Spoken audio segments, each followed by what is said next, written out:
Assalamualaikum warahmatullahi wabarakatuh. Waalaikumsalam warahmatullahi wabarakatuh. Al-Fatihah. A'udzubillahi minasyaitonir rajim.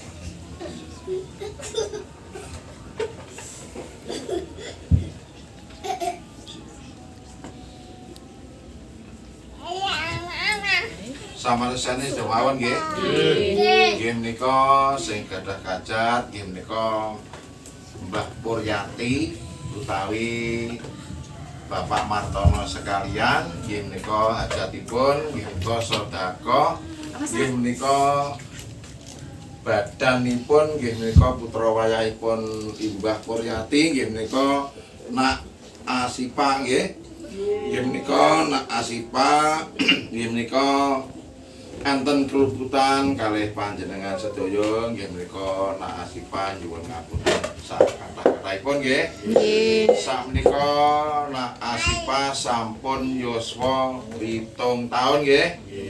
Mugi-mugi putranipun Bapak Martono sekalian nggih menika Nak Asipa nggih menika mugi-mugi dipun paringi bagas kewarasan nggih.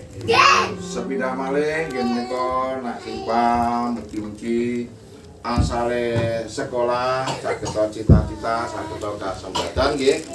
Nggih menika sepindah malih nggih menika Mbah Puryati nggih menika ngresmekaken nggih menika utawi ngulang taunipun nggih sakmenika panggang tumpeng tapi panggangnya mboten wonten nggih menika dirica-rica nggih. Nggih menika Mbah Puryati mugi putra mbae dipun paringi seger waras selamat pun ngantos wonten kalah setunggal menapa-menapa nggih.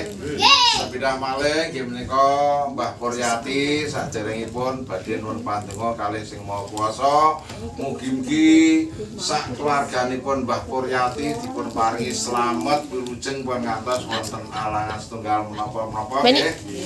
Mugi-mugi putra-putranipun putra wayahipun muga-muga angen-angenipun sedaya saged kasembatan nggih. Sedaya nggih menika putra-putranipun Mbah Puryati nggih menika asale omah-omah dipun paringi ayem tentrem nggih. Mugi-mugi asale nyambut damel dipun paringi rejeki ingkang kathah nggih. Mugi-mugi rejekinipun putra-putranipun saged banyu milih kemawon nggih. Nggih menika putranipun tindak wonten budi-budi kemawon. Mugi-mugi dipun paringi slamet wilujeng ngantos wonten alangan tunggal menapa-menapa nggih. Sepindah malih menika pesta tipis ing kota mugi-mugi dipun paringi slamet wilujeng ngajeng ngantos kenging. Amin. Nggih. Wes dang di anu Foto dulu dong.